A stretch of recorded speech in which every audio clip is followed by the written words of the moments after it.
لا إله إلا الله. بسم الله.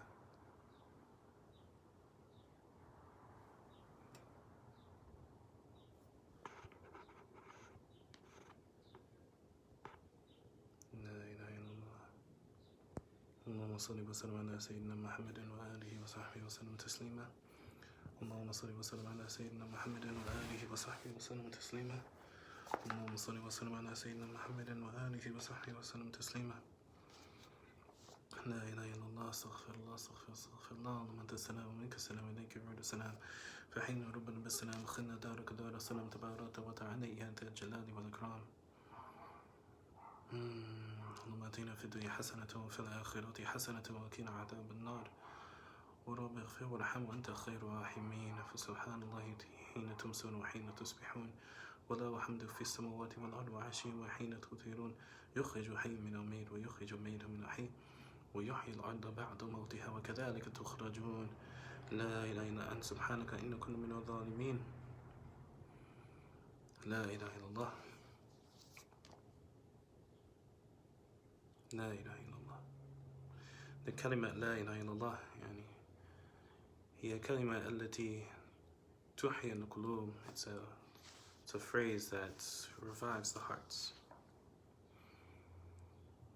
It's a phrase that revives the hearts from a state of being heedless, from a state of being unaware, from a state of not recognizing that the entirety of our existence is meant to reflect that there is no deity worthy of worship, that there is no God, worthy of worship, that there is no anything that is worthy of our recognition or our love, our adoration or our focus or our awareness or our recognition. There is nothing in creation that is worthy of that. It is only the one who exists outside of creation, Allah subhanahu wa ta'ala, God Jalla Jalaluhu. That's why kalimat la ilaha illallah revives the hearts, because it's a revival that stems from not within side of the creation, but from outside of it, if you will, from beyond the creation, if you will. La ilaha illallah is the statement that recognizes what is beyond the creation. As we were created from He who is beyond creation. And so because He is Al-Hayyul Qayyum, because He is the one who is ever living, the one who is the sustainer, it is only within His remembrance, subhanahu wa ta'ala, in which our hearts can truly be revived from a state of heedlessness. It is only in His remembrance, subhanahu wa ta'ala, in which our hearts can be revived from a state of being dead. And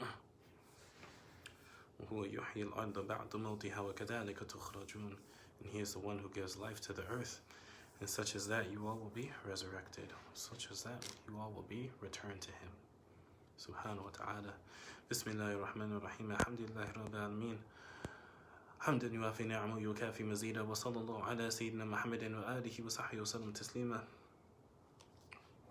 اللهم علمنا بما ينفعنا وانفعنا بما علمتنا وزدنا علما إنك أنت عليم حكيم. ربي اشرح لي صدري ويسر لي أمري. ربي اشرح لي صدري ويسر لي أمري. ربي اشرح لي صدري ويسر لي أمري يا أرحم الراحمين يا رب العالمين. يا رب العالمين. There's a fly in here. لا إله إلا الله. ربنا لا تزغ قلوبنا بعد إذ هديتنا وهب لنا من لدنك رحمة وهب لنا من لدنك رحمة وهب لنا من لدنك رحمة في هذه شهر رمضان يا رب كريم أرحم الراحمين إنك أنت الوهاب. لا إله إلا الله. السلام عليكم ورحمة الله تعالى وبركاته. Inshallah ta'ala, alhamdulillah, we've arrived now in lesson 20. We're now in lesson 20 on the 21st day, at the conclusion of our 21st day. We're on lesson 20 at the conclusion of our 21st day of Ramadan, inshallah ta'ala. Today's topic, we're going to see how it goes, bi'idhnillahi azza wa jal. The topic for today is vast. The topic for today is pretty huge. The topic, inshallah, is in regards to raising children. That there's that fly, mashallah. That in regards to the qualities that can perfect our character, that can really enlighten our character, or can ennoble our character.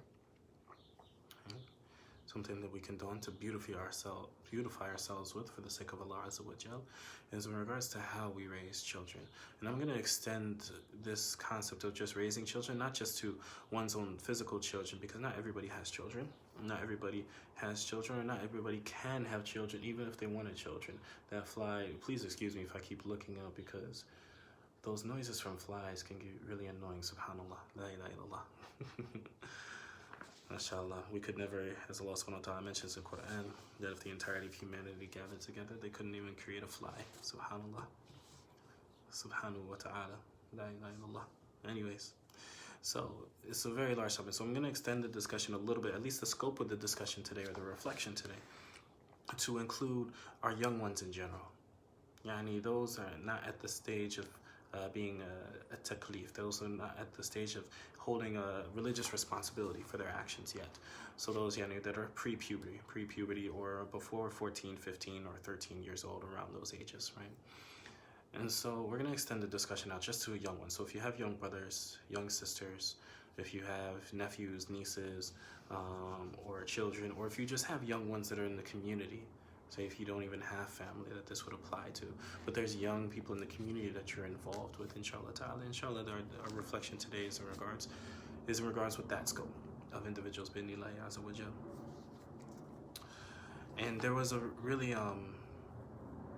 for those who are familiar with, he's I think a CNN commentator sometimes, but he's also the owner of the Uncle Bobby's Coffee and Books Cafe, located in Philadelphia, in Germantown in Philadelphia. His name is Mark Lamont Hill, and I think he's also a professor at Temple University, mashallah. And so he had posted a video on Instagram today in which he's giving commentary in regards to really a phenomenon that is quite frightening. It's absolutely frightening. Absolutely frightening. For those that are not, I'm not even familiar really with this individual so much, but for those that are even less familiar than I am, there's we'll call him a rapper, although it's questionable whether he even is that or not, if you ask hip-hop lovers. But in any regards, his name is Tekashi 69. He had went to prison a couple of years ago because he was involved in heavy criminal activity. And what he really became, he was already famous before that as one of these new age kind of rapper people. But he even became more famous because he, quote unquote, he had snitched, or he had told on a lot of people that were involved in criminal activity, which for those that are not familiar, is an extremely taboo thing to do, even for criminals, to actually tell on those whom you were involved with and get them in trouble and get them locked up into jail. Allah subhanahu wa ta'ala knows what's best in regards to for Muslims to do. However, in regards to, you could say, in the hip-hop community or in the inner city community, this is extremely taboo and is really of the lowest of the low. This is something that people do. And so in any regard, this individual, Tekashi 69, he was just recently released from prison. He was supposed to serve a 2-year sentence. And because of COVID restrictions, or COVID restrictions, he was released a little bit early.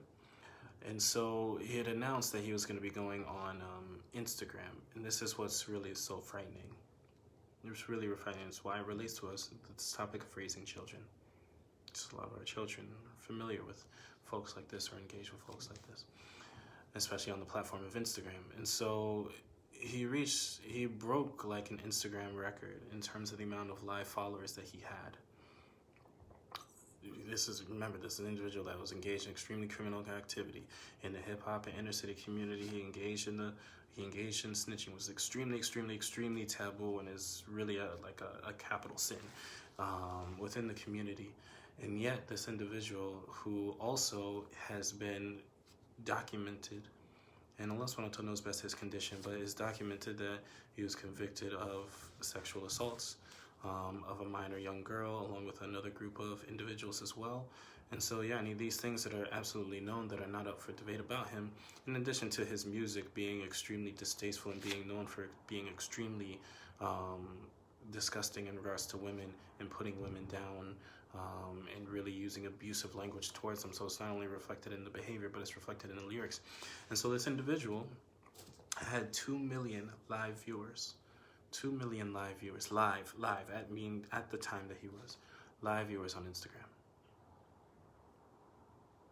Instagram is a popular choice for our young people.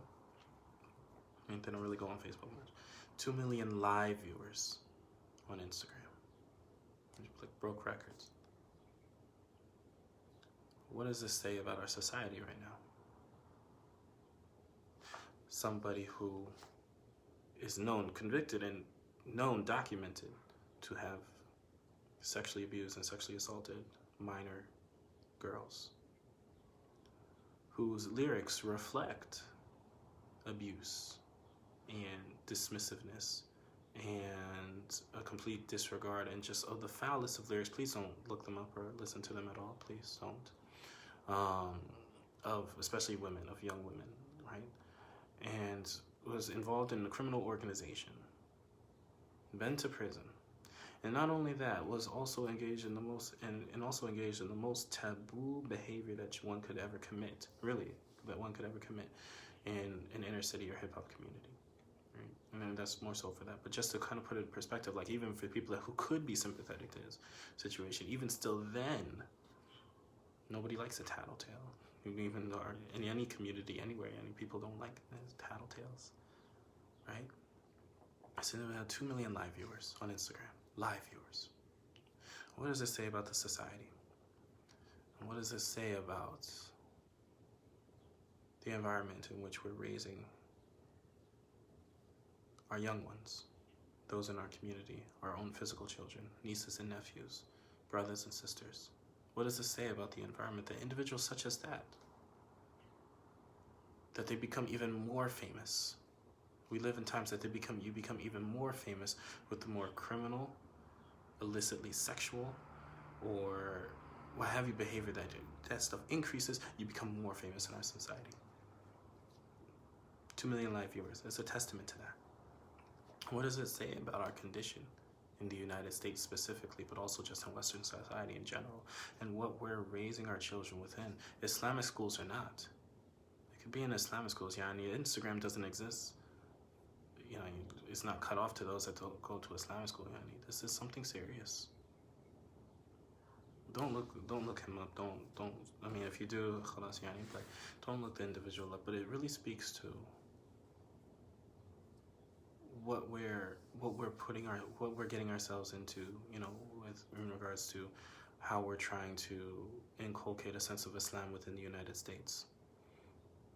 Albeit all the discussions in regards to all of the violence that exists within video games, the pornographic violence that exists within video games and within movies, and how R-rated movies are pretty much just mature rated, almost pornographic type movies. PG-13 is now into R. All of the language that exists out there.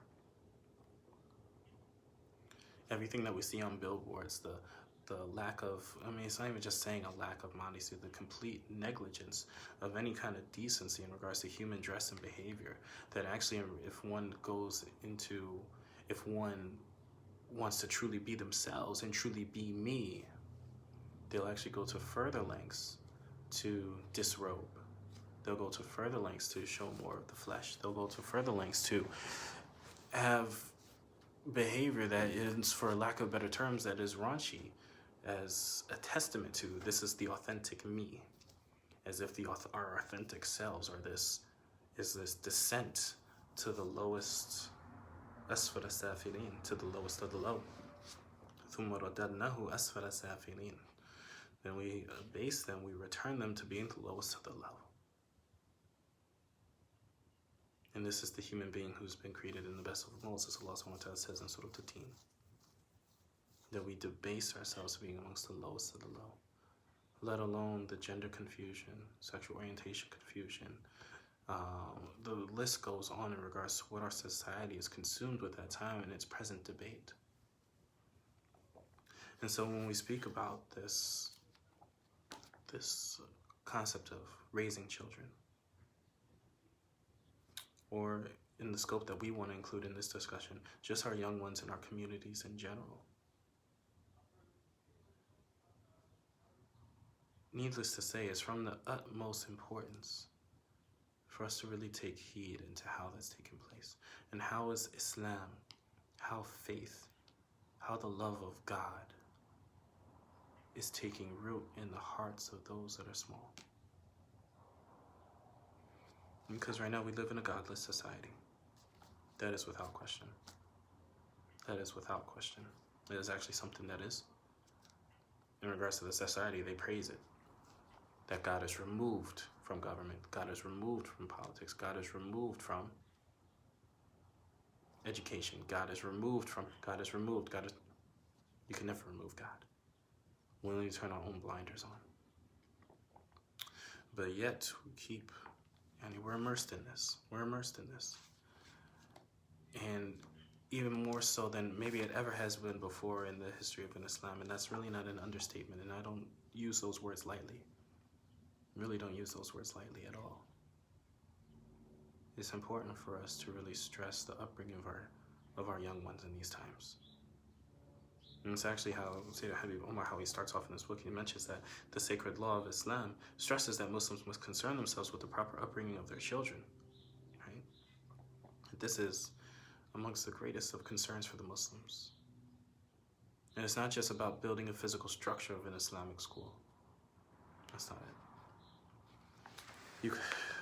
An Islamic school, those are far and few in between. We have schools that have Muslims in it, but an Islamic school, the value, the ethics, the spirituality, that's something else entirely. A tarbiyah, raising children, educating children upon morals, upon standards, upon intellectual pursuit, and academic rigor, and spiritual rigor. All within the pot that's boiling with the love of Allah subhanahu wa ta'ala. That's what we need for our children, inshallah azza wa jal. Allah subhanahu wa ta'ala mentions, raising children, it's an amana. This is a trust that we have. And the author mentions that, and it says, this chapter is actually quite long, so I'm going to jump around a little bit. And I might go off a little bit because the video that I watched this morning from Mark Lamont Hill, what he posted and the commentary that he gave for it, obviously he was really mentioning kind of some similar points, but just in regards to the black community, just specifically in hip-hop culture in general, how it's just such an affront and such a disgust that individuals like this are still able to propagate themselves out there and then become more famous even after they just go into the most vile and disgusting behavior, right? But children, it's an amana. Our young ones are an amana. And really, when all is said and done, there's only three things in which an individual can do, or there's only three things an individual can leave behind in order for them to continue to pile up good deeds even after their death. Right? There's only three things. You're dead and in the grave. Your deeds have stopped.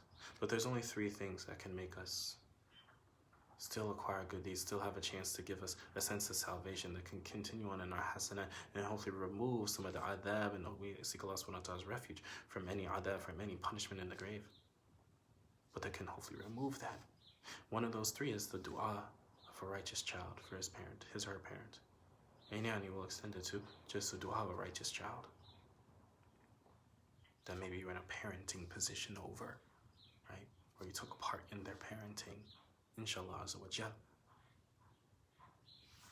And so not only, so when we just even if we think selfishly for ourselves, in the context of this society, every single one of us in terms of adults, we know the folly of our own souls. We know our shortcomings, and Allah subhanahu wa ta'ala knows even better. We know our shortcomings, we know our mistakes, we know our private thoughts.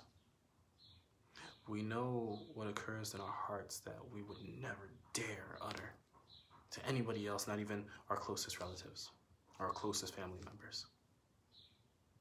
We all have secrets that'll hopefully not get exposed on Yawm al-Qiyamah. We ask Allah subhanahu wa ta'ala that He, as-satir, that He conceals them for us, inshallah ta'ala. Ameen. However, we know that we're in need of as much hasanat, as much righteous deeds as we can possibly get. And if we have young ones that are in our charge, that are in our care, then even on a selfish basis, it becomes extremely vital. It can't be emphasized enough how vital it is that we inculcate the beauty of this religion and the love of God and the love of the Prophet Muhammad sallallahu alaihi wa alihi wa sahbihi wa sallam within the heart of that child, within the heart of that young person. That it takes firm root, so the way when they get older, when they get bigger, one, they don't forget us, and two, they don't forget us in our dua, in their dua. And only dua only is going to manifest if Allah subhanahu wa ta'ala wants it to manifest. فَأَعَانُ لِمَا يُرِيدُ. He is the one who has most ability over whatever it is that he wants. If he does not want that child to make dua for you, and he wants to continue that punishment in the grave for you, he wants you to it's going to happen. And he will not give the child that ability to make dua for you. And so our job as parents, as caregivers, as teachers, as educators, as aunts and uncles, and whatever else you want to throw in there, our job is to strive to our utmost that we create the love and the admiration and the desire to want Allah subhanahu wa ta'ala and His Prophet sallallahu alayhi wa sallam within the hearts of our young ones, so they're put in a position that when they get older, and even starting from the time when they're young, but when they're older especially, and we pass away, that Allah subhanahu wa ta'ala is going to want to choose them to make dua for you. That is Allah's choice. We want Allah to choose them, to enable them, give them that tawfiq, give them that enabling grace, that beautiful grace min indi, that beautiful grace from Allah Azza wa Jal, from Himself, so that they raise their hands and they make dua for us. Allah subhanahu wa ta'ala will not allow them to make dua for something that He doesn't already want you to receive. As we come in our tradition, the reason why we say that is because it comes in a tradition from Muhammad sallallahu alaihi wasallam, in which all dua is accepted. It's either manifests itself in this life, or it's something that Allah subhanahu wa ta'ala actually prevents a greater harm coming to you, because there would be harm that resulted if that dua was answered in the way that you wanted it, or that He makes you wait to receive it until Yawmul Qiyamah. Right? Those ways in which every dua is answered, but it's answered within different ways. And so if He gives that child the enabling grace from Himself to make dua for you, then inshallah ta'ala it's something that's answered because He wanted it to manifest. And if the child's a believer, is a mu'min, says La ilaha illallah, Muhammadur Rasulullah, prays and fast and everything associated with it, then inshallah ta'ala it's something maqbool, it's something that is accepted. In the way that it's accepted, Allah subhanahu wa ta'ala knows best, but that's what we want when we're in our graves and we don't have the ability to do anything for ourselves. That's why it's also important to give sadaqah jariyah, also important to give charity that continues even after we die, because that's another way, bi'idhnillahi azza wa jal. And also that even if we learn something small, even if it's just a kalima, or we teach somebody just, starting with their right before they left, and we'll do because it's sunnah, that we do something like that, so that way that can continue as well too, because any knowledge that we teach also continues after we pass away. So from amongst those three things, but especially in regards to the children, that if we have young ones, then we want to put them in position with that love of Allah and the love of the Rasul sallallahu alaihi wasallam for them to make dua for us. And that's our job, that's our task when it comes to raising children. To put them even just on a completely selfish basis. Because everybody's going to say nafsi, nafsi on Yawmul Qiyamah. But obviously we don't think just selfishly. Obviously we want the child, for him or herself, to then put themselves in positions so that when they pass,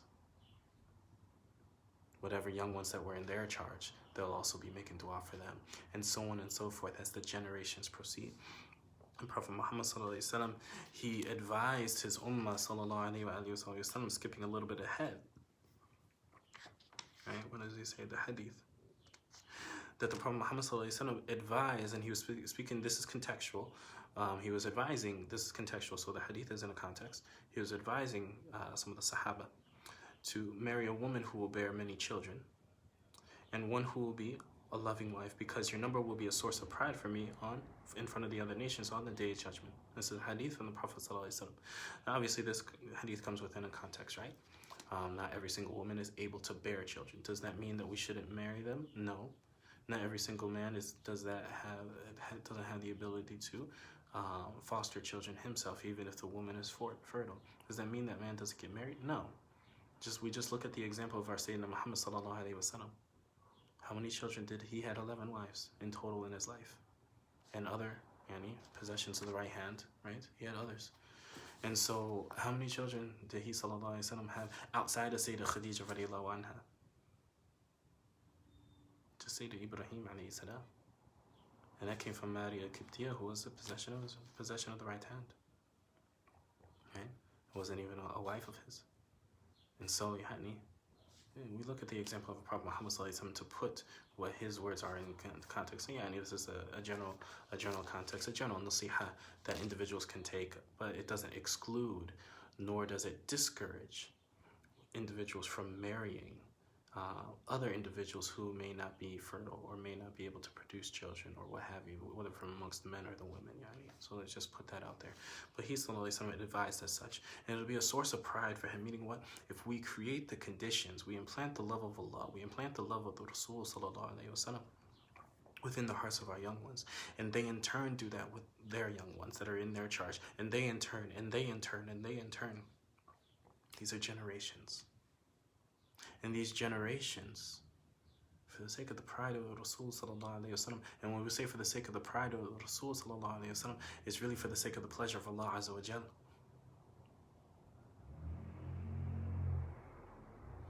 فَسَوْفَ يُعْتِكَ فَتَرْضَى, and we will give you and you will be pleased. Right? So when we say for the sake of the pride of the Messenger sallallahu alayhi wasallam and to please the Messenger sallallahu alayhi wasallam, it comes with the pleasure of Allah azza wa jal.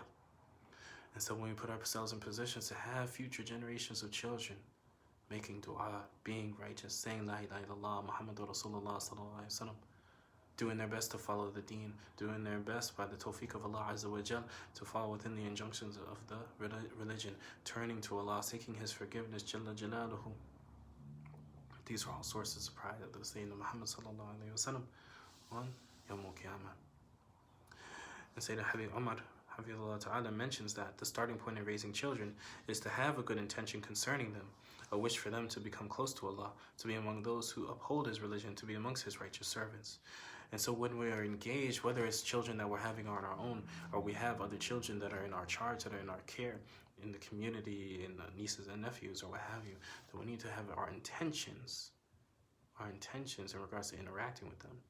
By taking them into our charge, number one, or by having children or intending to have children, number one, and then in our interactions with them, the entirety of that revolves around this, that revolves around our intention, and revolves around our intention for them to be close with Allah Azza wa Jalla, for them to love God, for them to have a relationship with God.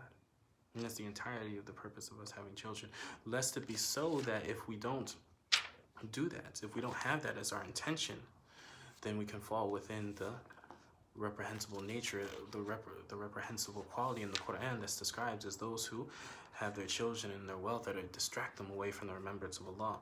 Allah subhanahu wa ta'ala says, "O believers, among your spouses and your children are enemies for you, so beware of them. If you overlook their wrongs and forgive them and pardon them, then know that Allah is forgiving and merciful." And He subhanahu wa ta'ala also says, "It is not your wealth nor your children that will bring you nearer to us in degree, except in the case of he who believes and does good works." Right? And so if we allow our children, or we allow the young ones in our charge to become a means of distraction from the remembrance of Allah, or a means of us being away, and we don't have proper intentions in regards to raising them, we don't have proper intentions in regards to educating them, we don't have proper intentions in regards to interacting with them, and it takes us away from the remembrance of Allah, and we don't inculcate those values and those beliefs, those disciplines from the religion to them, then they just become enemies to us. Why? Because they take us away from Allah. And anything that takes you away from Allah is an enemy to you. Qawli, really, haqqan, really, this is the truth. Anything that takes you away from the remembrance of Allah subhanahu wa ta'ala is an enemy for you. Yani, like physically taking you away. Not that, you relaxing or whatever, like, no. Anything that takes you away from the remembrance of Allah subhanahu wa ta'ala is an enemy for you. That is the whole dedicated purpose of the shaitan. Take you away from remembering your Lord Jalla Jalalahu. And so if we're interacting with our children or our spouses or our family members or whomever, and our young ones, and it's not done within the light of bringing in the religion, doesn't mean it's a lecture, it doesn't mean it's a talk. You could be playing basketball, you could be playing with toys, you could play in their dollhouse with them. But if it's not done in such a way where the remembrance of Allah subhanahu wa ta'ala then becomes lost, then it becomes a trial, it becomes a tribulation. Rather, it becomes a punishment for you, because then you're away from the remembrance of Allah Azza wa Jal. Anything that takes you away from the remembrance of Allah Azza wa Jal becomes an enemy. You become an enemy for yourself, or you're allowing it to even get into that situation. La ilaha illallah, nasallallahu salam wa afiyah. Right? And so, we'll skip over a couple of different parts here, because there's some things that are mentioned in regards to the etiquettes of raising children. And actually, I don't want to go necessarily just into the etiquettes of so much of the etiquettes, because there's so many different kind of etiquettes. Whether how we name our children, whether we're naming our children, mention the adhan and the iqama in their right and their left ear when they're born. Right? Which is really just the entirety, the span of life. The entirety of life is basically the time between the adhan and the iqama. And that's it. The entirety of life is just between the adhan and the iqama. And so it's representative of why that's a sunnah, and what the Prophet Muhammad ﷺ did in the ears of Hassan and Hussein, the two children of Sayyidah Fatima radiallahu anha, al-Batula Zahra radiallahu anha alayhi salam. Right? There's a sunnah. Say the adhan in the right ear, and say the iqama in the left ear. That's the epitome of life right there. That's the time period of life. That's it. The adhan and the iqama. You come into this world, the adhan, and you leave this world with the iqama for your janazah salat. La ilaha illallah. And I want to go into the etiquette so much in terms of choosing the good names, because that's a lot of conversation, inshallah ta'ala, which requires a lot of more detail. And that's not the purpose. I want to keep the reflection for bi'idhnillahi azza wa jal. But needless to say, that within the prophetic sunnah, just speaking generally, within the sunnah of the Prophet Muhammad ﷺ, whether it's the adhan and the iqama, whether it's making sure you choose a good name for the child, because the Prophet Muhammad ﷺ mentioned that everybody takes a portion of their names. Everybody takes a meaning from their names, right? And so it becomes incumbent upon us to choose a good name for our child, or for a child, or for a young one in our charge or in our care, right? Or whether it's in regards to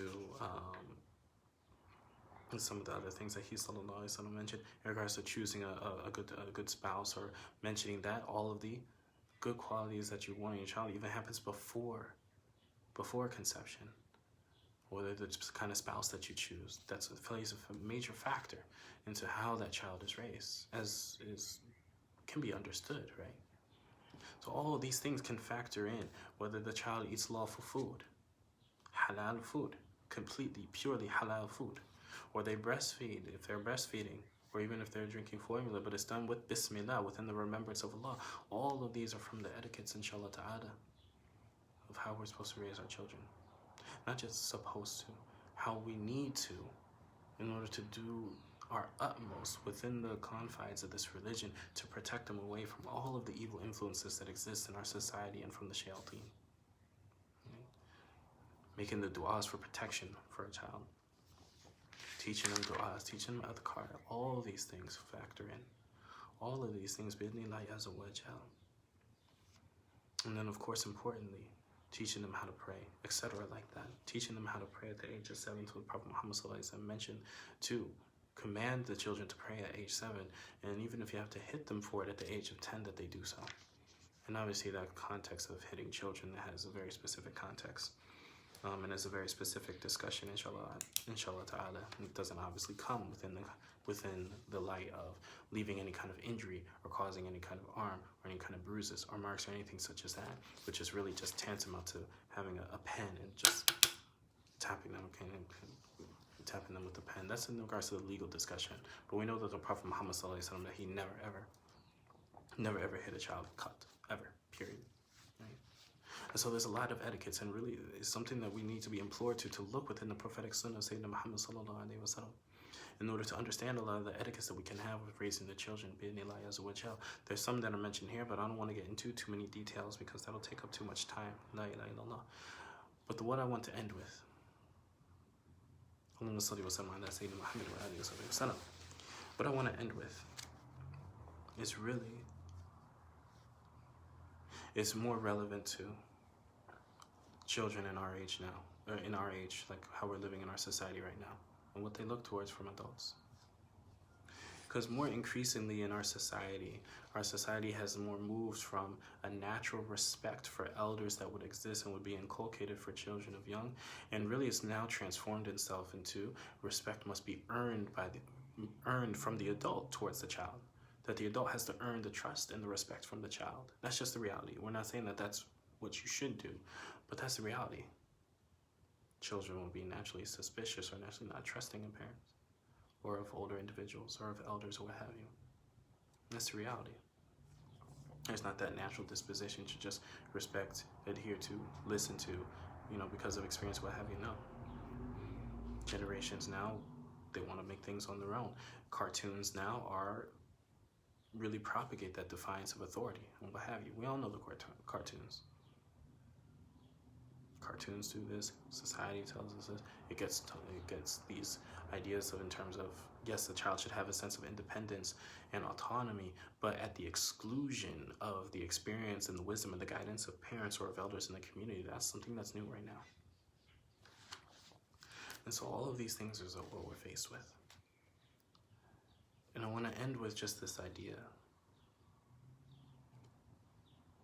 that it means everything more than ever for us to find ways to connect, for us to find ways to build a relationship, to get out of our own way, to get out of our own selves, and find ways to connect with our young ones. Because if they can't feel that they can relate to us, if they feel like they can't have a conversation with us without being shamed or without being told what to do, they're not gonna love what we have from this religion. They need to feel understood. They need to feel connected. They need to feel like you're approachable. They need to feel like we're vulnerable. They need to feel like we're real. Doesn't mean we're real and that we go to our lowest selves like what we're saying, what's common in society now. No. But that how you're presenting is real. And they'll see the truth in that bi'idhnillahi azza wa jal. That even if it's not something that manifests within younger ages, bi'idhnillahi ta'ala, we all know experiences even from our own lives in which maybe we were off the path for a little bit when we were younger, but we came to it when we were older. That it sets the stage for that, inshallah ta'ala. And we see that within the prophetic sunnah of Sayyidina Muhammad sallallahu alaihi wasallam. How was he with the children? Whether it was the young boy who had the bird that died, and he asked the boy concerning the bird in a very playful way, in a very real and a very loving way, not dismissing the boy crying and the boy's concerns, sallallahu alaihi wasallam. Or whether it was when he would send out Sayyidina Anas bin Malik radiallahu anh on errands, when Anas bin Malik was just a small boy, and he was the servant, he was the mullah of Rasulullah sallallahu alaihi wasallam in his house, and he would send him out for an errand. And Sayyidina Anas, first he said no, he wasn't going to do the errand. And then Prophet Muhammad sallallahu alaihi wasallam gently just repeated his request. And then he said, Ya Rasulullah, okay, I'll go. And then Sayyidina Muhammad sallallahu alaihi wasallam, he walked out, and he saw Sayyidina Anas radiallahu anh playing with other children. Not completing the errand, playing with other children. And many of us might have the kind of character and behavior where we're maybe, hey, what are you doing? Didn't I tell you to? Or maybe grab the child, or humiliate the child or something in front of their friends. Oh, what did the Prophet Muhammad sallallahu alaihi wasallam do?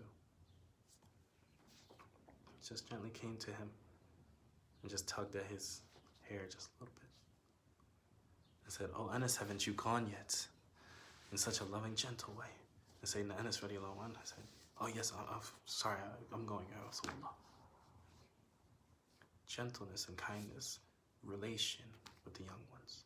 Even the young man who, they were on their way to Hajj, and the young man who was caught staring at another sahabi, at another young lady, staring at her just like, whoa.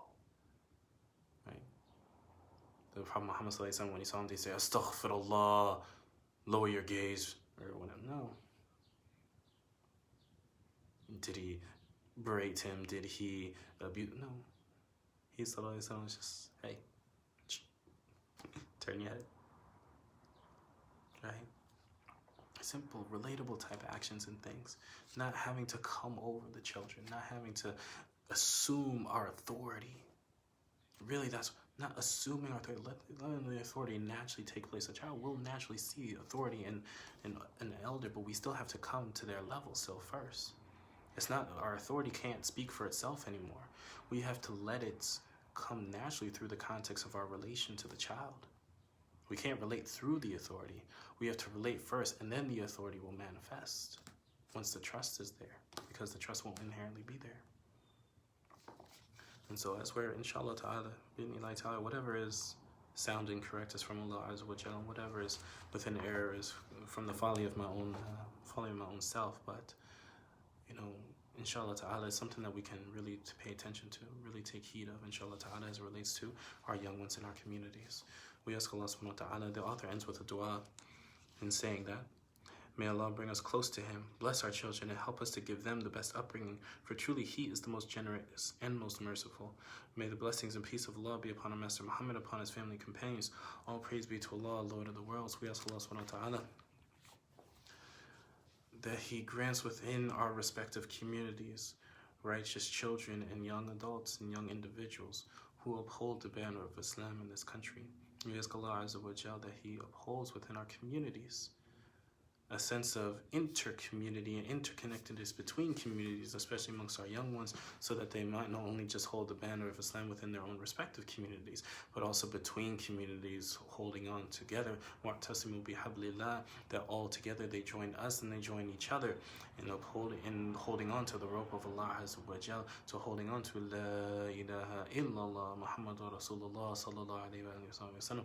We ask Allah subhanahu wa ta'ala that He blesses them with the nur of Iman, with the light of faith, that He inculcates within them love for the religion, love for the Rasul sallallahu alayhi wa sallam, love for their families, love for their parents, and ultimately love and a desire to want to be amongst those who are gazing at the face of Allah Azza wa Jal in Jannatul Firdaus al-A'la. Ameen ya Arhamar Rahimin. ربنا لا تزغ قلوبنا بعد إذ هديتنا وهب لنا من لدنك رحمة إنك أنت الوهاب. ربنا هب لنا من أزواجنا وذرياتنا قرة أعين واجعلنا للمتقين إماما. ربنا لا تؤاخذنا إن نسينا وأخطأنا. ربنا ولا تحمل علينا إصرا كما حملته على الذين من قبلنا. ربنا ولا تحملنا ما لا طاقة لنا به واعف عنا واغفر لنا وارحمنا أنت مولانا فانصرنا عن القوم الكافرين. بسر الفاتحة. بسم الله الرحمن الرحيم. الحمد لله رب العالمين الرحمن الرحيم مالك يوم الدين. إياك نعبد وإياك نستعين اهدنا الصراط المستقيم صراط الذين أنعمت عليهم غير المغضوب عليهم ولا الضالين. آمين آمين آمين يا أرحم الراحمين. وصلى الله على سيدنا محمد وآله وصحبه وسلم والحمد لله رب العالمين. Assalamu alaikum wa rahmatullahi ta'ala wa barakatuh. Inshallah, everybody have a beautiful rest of your day. Allahumma taqabbal minna siyamana wa qiyamana ya arhamar rahimin. Ameen ya arhamar rahimin. Assalamu alaikum.